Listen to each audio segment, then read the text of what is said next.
नमस्कार दोस्तों, welcome to the channel education for education. मैं हूं आपकी होस्ट एंड दोस्त प्रेरणा सिंह और आज हम उस कहानी के बारे में, उस स्टोरी के बारे में बात करेंगे जो सबसे ज़्यादा एक्सेप्टेड भी है एंड डिबेटेड भी है। Yes, you got me right. We are going to talk about inclusive education. तो आज हम इंक्लूसिव एजुकेशन को समझने की कोशिश करेंगे। हम उसकी डेफिनेशन देखेंगे। हम ये देखेंगे सबसे पहले कि क्या इंक्लूसिव एजुकेशन नहीं है। उसके बाद हम उसको कॉन्सेप्चुलाइज करने की कोशिश करेंगे और उसे डिफाइन करने की कोशिश करेंगे। So let's start it.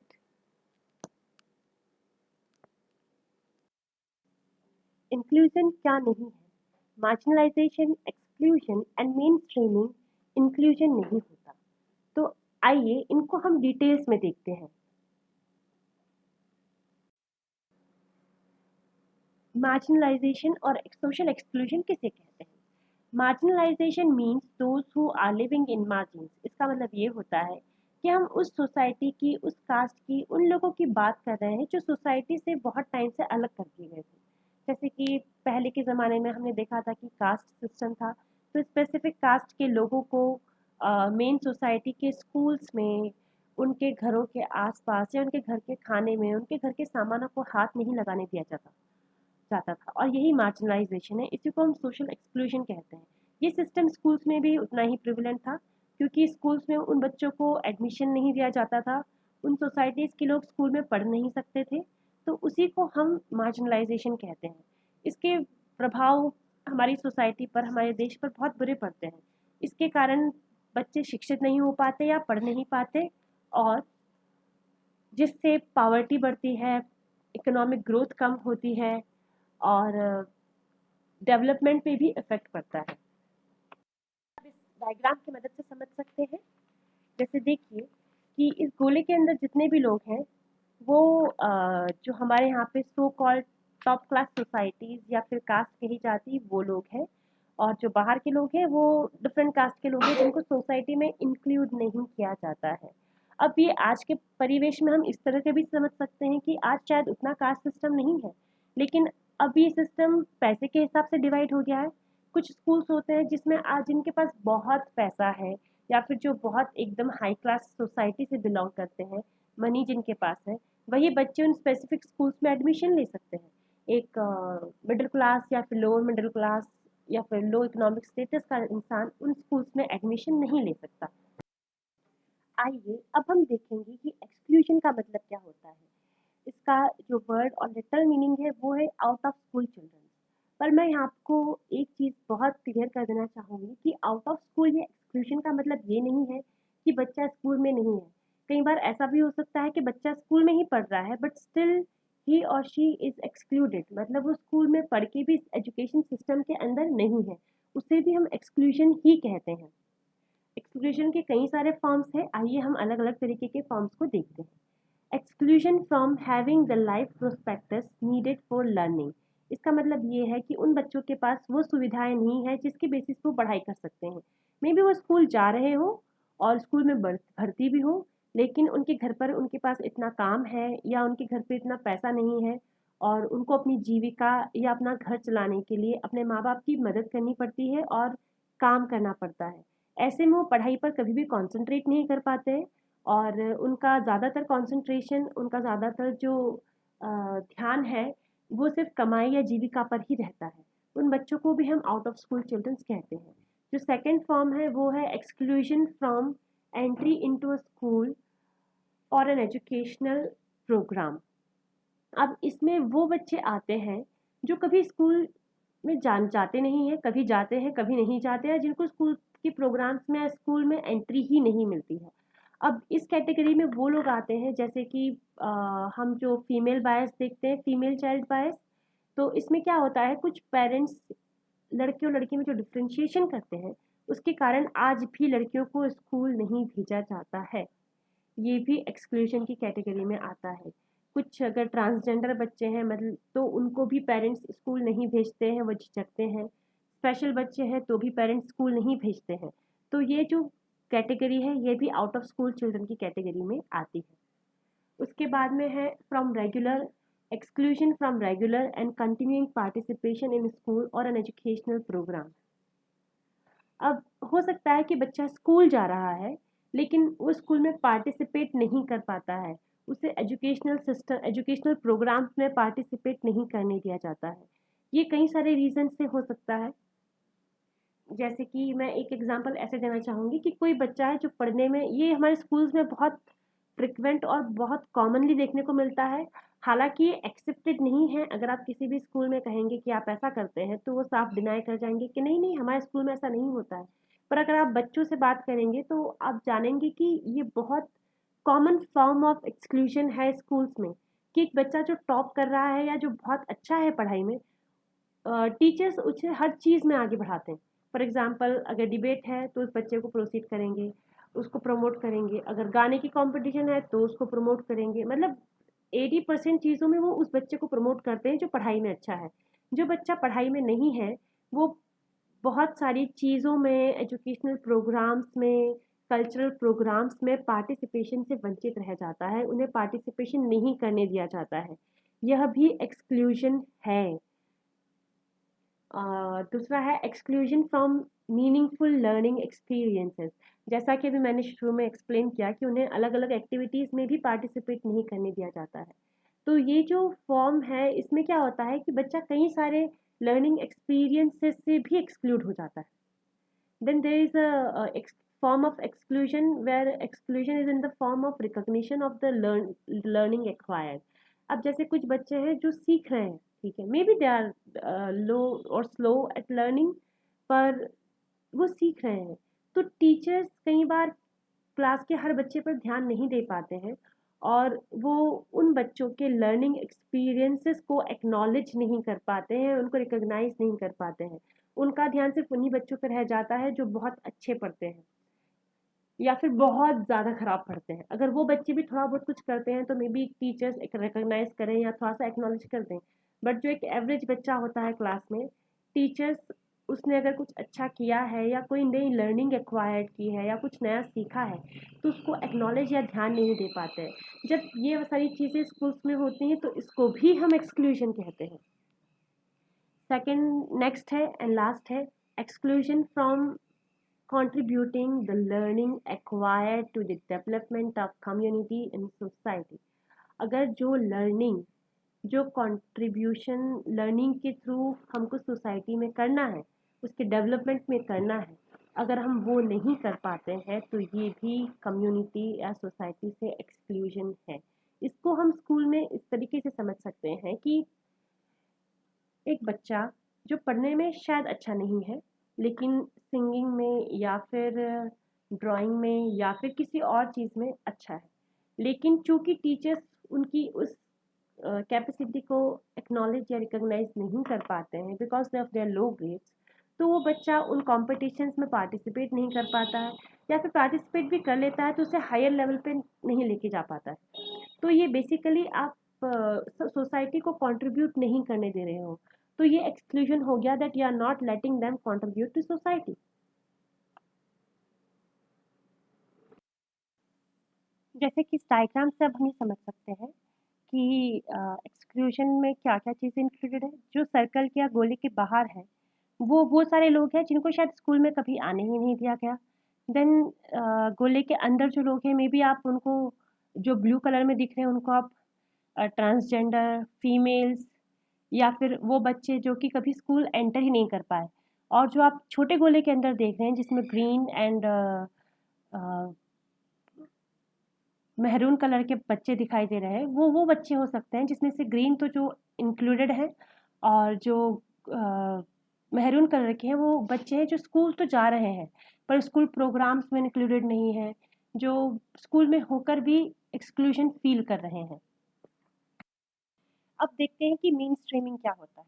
Main streaming इन दोनों से अलग है। मेन स्ट्रीमिंग में हम क्या करते हैं कि एक बच्चे को किसी स्पेसिफिक सिस्टम में या स्कूल में फिट होने के लिए हम तैयार करते हैं और इसे हम इंक्लूजन नहीं कह सकते क्योंकि आप बच्चे को जैसा है वैसा एक्सेप्ट नहीं कर रहे हैं, उसके डिफरेंसेस को रिस्पेक्ट नहीं कर रहे हैं, आप उसको एक स्पेसिफिक सिस्टम में फिट होने के लिए तैयार कर रहे हैं। इसका मतलब ये है कि जैसे कि for example special child needs a place in the general education class, तो उसके लिए हम क्या करेंगे, हम उसमें स्किल्स डेवलप करने की कोशिश करते हैं, या उसको स्कूल में है भी तो बहुत सारा टाइम उसके अलग से क्लासेस लगाते हैं। तो ये सारा जो है, और उसको अलग से इंस्ट्रक्शंस देते हैं, उसके लिए अलग से रिसोर्स रूम बनाते हैं।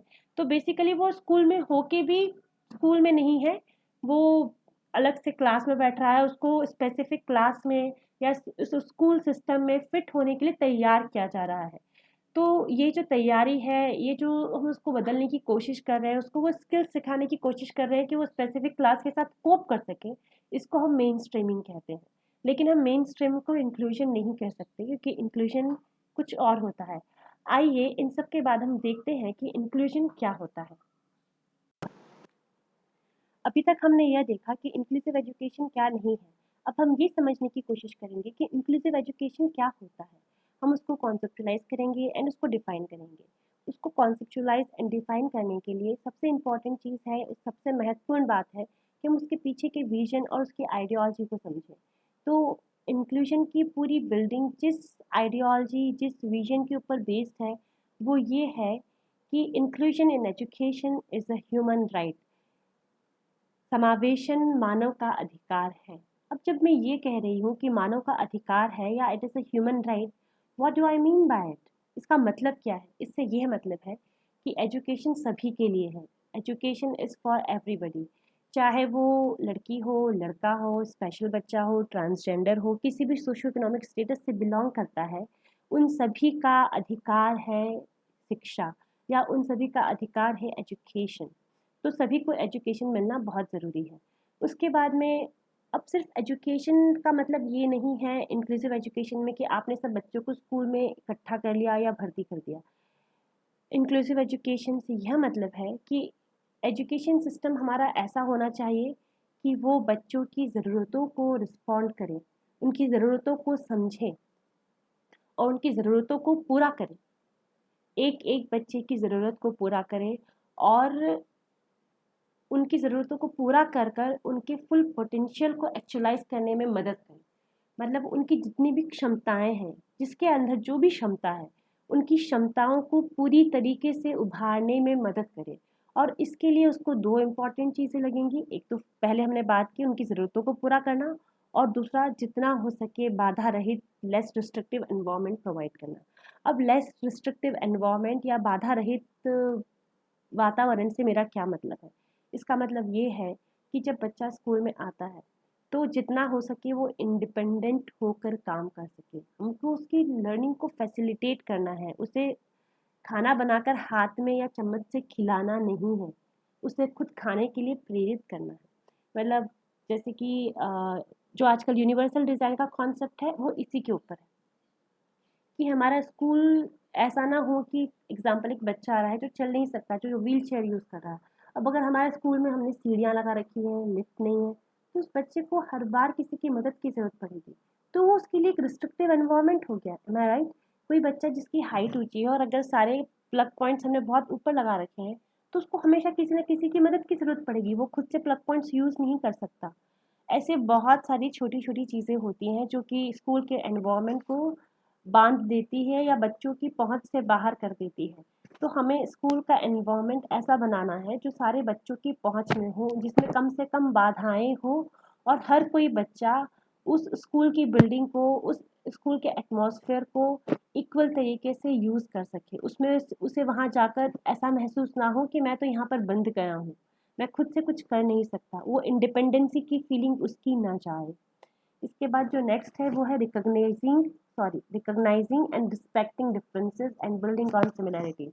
ये बहुत ज़रूरी चीज़ है कि हम बच्चों की में जो डिफरेंसेस हैं, जो डाइवर्सिटी की हम बात कर रहे हैं, उनकी जो डिफरेंट डिफरेंट एबिलिटीज़ हैं, कैपेसिटीज़ हैं, जो उनकी क्षमताएं हैं, हम उनको पहचानें। उन अलग अलग क्षमताओं को हम पहचानें और उनकी इज्जत भी करें। अब जब मैं कह रही हूँ कि अलग अलग क्षमताओं को पहचाने, तो मैं क्या कहना चाह रही हूँ? इसका मतलब ये हुआ कि अगर कोई बच्चा अच्छा लिखता है या अच्छा बोलता है, तो हम उसकी भी रिस्पेक्ट करें। अगर कोई बच्चा अच्छे से क्राफ्टिंग करता है, तो हम उसकी भी रिस्पेक्ट करें। ठीक है? अगर कोई बच्चा बहुत अच्छा पढ़ता है तो हम उसकी भी रिस्पेक्ट करें। अगर कोई बच्चा क्लास में बहुत अच्छा व्यवहार करता है, कोई बहुत ही में वेल मैनर्ड बच्चा है, तो हम उसके वेल मैनर्ड होने को भी अप्रिशिएट करें, रिकॉग्नाइज करें, उसकी भी रिस्पेक्ट करें। हम उसको सिर्फ ये पॉइंट आउट ना करें कि तुम किन चीज़ों में अच्छे नहीं हो। हमें ये देखना है कि वो किन चीज़ों में अच्छे हैं, और वो जो अच्छी चीज़ें हैं हमको उनको रिकॉग्नाइज करके, रिस्पेक्ट करके, उस पर उसके बेसिस पर उनको आगे बढ़ाना है। उसके बाद उन बच्चों के अंदर जो सिमिलरिटीज़ हैं, उन सिमिलरिटीज़ से हमें उन बच्चों को एक साथ एक डोर में बांधना है, उन्हें कनेक्ट करना है। उसके बाद एक इम्पॉर्टेंट चीज़ है, वो है इक्विटी इन एजुकेशन।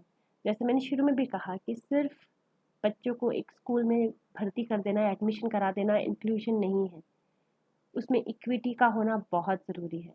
मतलब कि हम बच्चों की नीड्स के हिसाब से उनको रिस्पॉन्ड करें, और उनको इक्वल अपॉर्चुनिटीज़ दें। इक्वल अपॉर्चुनिटीज़ से मेरा मतलब यहाँ पे ऐसा नहीं है कि मैं 10 बच्चों को एक जैसी अपॉर्चुनिटीज़ दूंगी, नहीं। इक्विटी का मतलब कुछ और होता है। आइए देखते हैं इक्विटी का मतलब क्या है।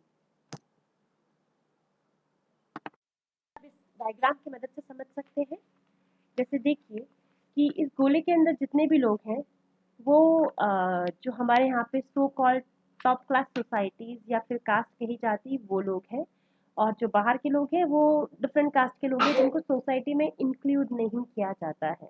अब ये आज के परिवेश में हम इस तरह से भी समझ सकते हैं कि आज शायद उतना कास्ट सिस्टम नहीं है, लेकिन अब ये सिस्टम पैसे के हिसाब से डिवाइड हो गया है।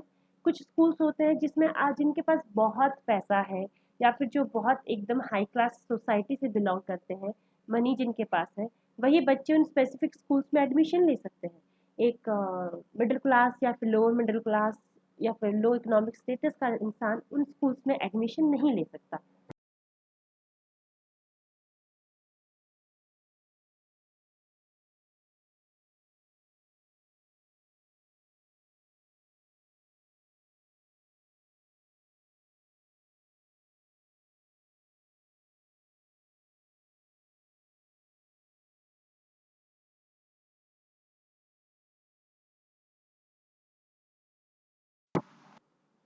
आइए अब हम इंक्लूसिव एजुकेशन को कॉन्सेप्चुलाइज करने की कोशिश करते हैं। तो सबसे पहला इम्पॉर्टेंट पॉइंट इसमें वो है, ये है कि इंक्लूजन इज़ अ प्रोसेस। जब मैं ये कह रही हूँ कि inclusion is a process, it means कि it is a never ending search of responding to diversity in different veg.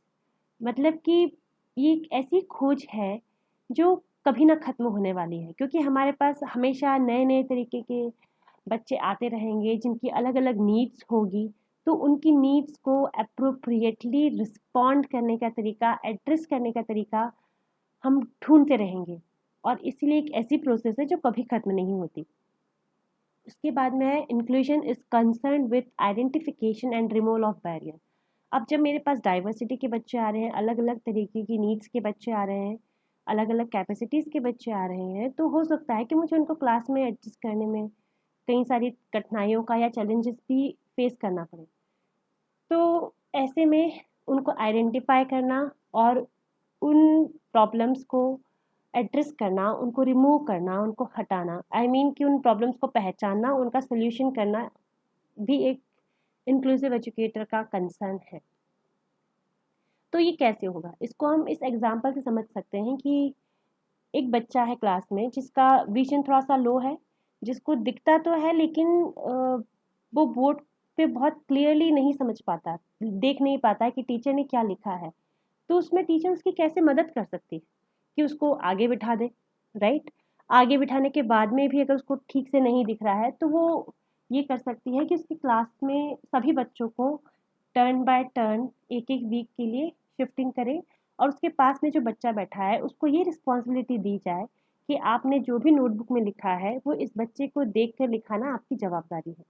तो इससे दो चीज़ें हो रही हैं, एक तो क्लास में एक एमिएबल एम्बियंस बन रहा है, आप कंपैशन क्रिएट कर रहे हो, आप बाकी सब बच्चों को उस बच्चे की प्रॉब्लम समझने के लिए मोटिवेट कर रहे हो, उन्हें ये समझा रहे हो कि हम सब अलग अलग होते हैं, हम सब की कुछ क्षमताएं हैं, कुछ कमज़ोरियां हैं जिनको हमको एक्सेप्ट करना है और एक दूसरे की मदद करना है। आप उस पूरी क्लास को एक साथ बांध रहे हो और साथ में आप प्रॉब्लम भी सॉल्व कर रहे हो।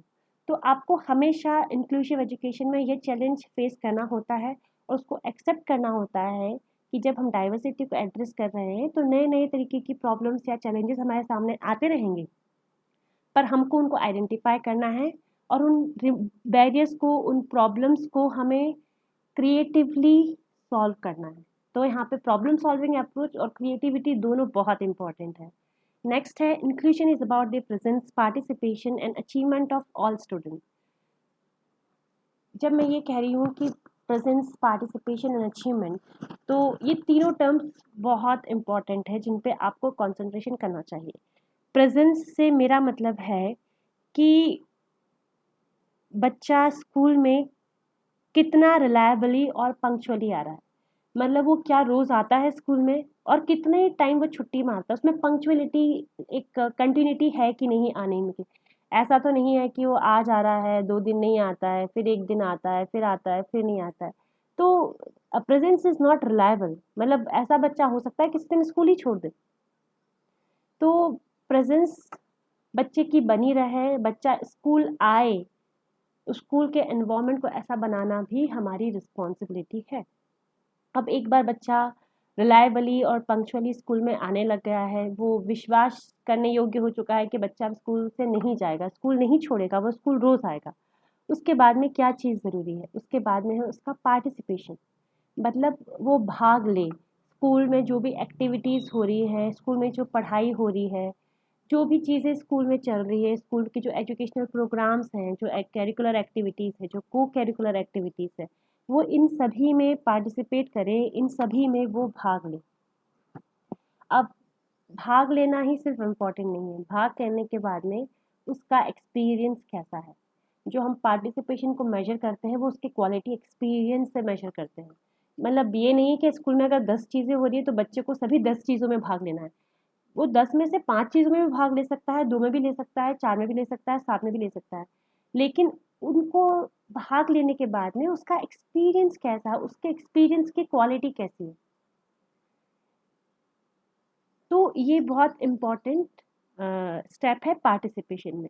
चलो ठीक है, उसने पार्टिसिपेट भी कर लिया, उसका क्वालिटी ऑफ एक्सपीरियंस भी है, ठीक है। लेकिन उसके बाद में भी अचीवमेंट, तो द नेक्स्ट स्टेप है कि अचीवमेंट मेजर करना, क्योंकि दैट इज़ द बेंचमार्क कि आप जहाँ से उसको एसेस करते हो कि उसकी और क्या-क्या ज़रूरत है जो आपको पूरी करनी पड़ेगी।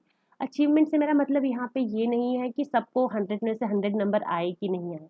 अचीवमेंट से मेरा मतलब ये है कि जिस बच्चे का जो पोटेंशियल है, जो कैपेसिटीज़ है, जो क्षमताएँ हैं, उसे वो पा रहा है कि नहीं।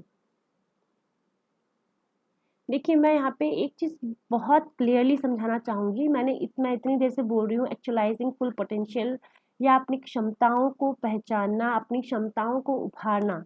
तो हर हर व्यक्ति की, हर बच्चे की क्षमता अलग-अलग है, उसकी कैपेसिटीज़ अलग-अलग है। अगर मैं 1 मीटर की जंप एक बार में कर लेती हूँ, तो वो मेरी क्षमता है, ठीक है? लेकिन मैं फ़ास्ट नहीं दौड़ पाती, तो उस इसका मतलब ये नहीं कि मेरी दूसरी क्षमताओं पर ध्यान नहीं दिया जाए। और या फिर मैं बहुत तेज़ दौड़ लेती हूँ, तो ये मेरी क्षमता है।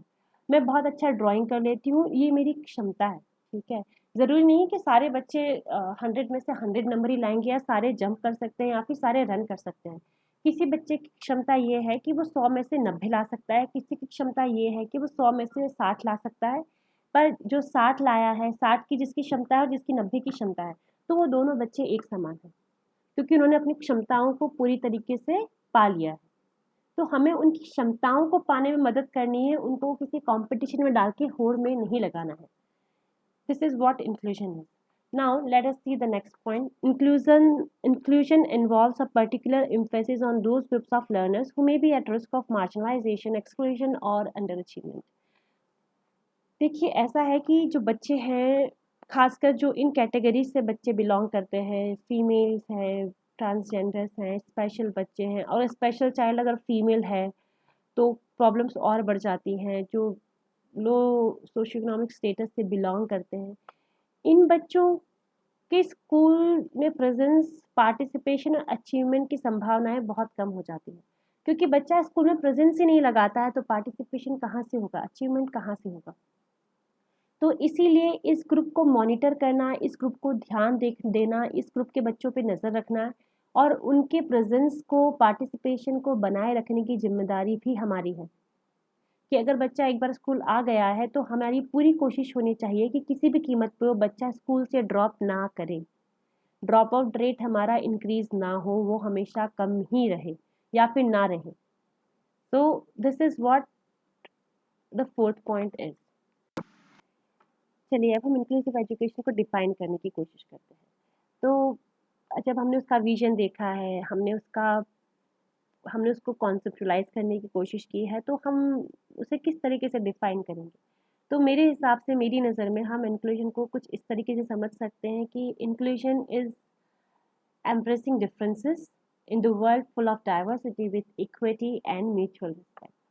मतलब कि हम ये जो वर्ल्ड है जिसमें इतनी सारी डाइवर्सिटी है, जो बच्चों में डाइवर्सिटी है, उसको हम इक्विटी की बेसिस पर रिस्पॉन्ड करना सीख सके। इक्विटी से मेरा मतलब है कि हम बच्चों की नीड्स को अप्रोप्रिएट वे में रिस्पॉन्ड करें और उनकी रिस्पेक्ट करें और एनवायरनमेंट को जितना हो सके कम रिस्ट्रिक्टिव बनाएं। आइए अब हम देखते हैं कि different organisations and authorities inclusive education को कैसे डिफाइन करती हैं। तो according to UNICEF, an education system is inclusive if it includes all students and welcomes and supports them to learn.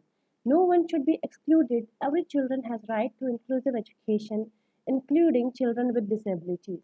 तो इसमें जितने भी पॉइंट्स हैं, welcome, support, what is exclusion and who should not be excluded और everything हमने detail में पहले ही देख चुके हैं। According to UNESCO, a dynamic approach of responding positively to pupil diversity and of seeing individual differences not as problems but as opportunities for enriching learning. So this is how inclusive education is defined. So, we are all connected. We are all connected through similarities. We are all connected through diversity. So, let us learn to respond appropriately to the needs of diverse learner and pupil and make the inclusion successful. So this is the end, but this is not the end of the topic, because in the next video we are going to deal with the benefits. We are going to see the beliefs of inclusion and how it can be implemented in the education system, and what are the barriers and how we can remove it. So keep watching. Thank you for watching me.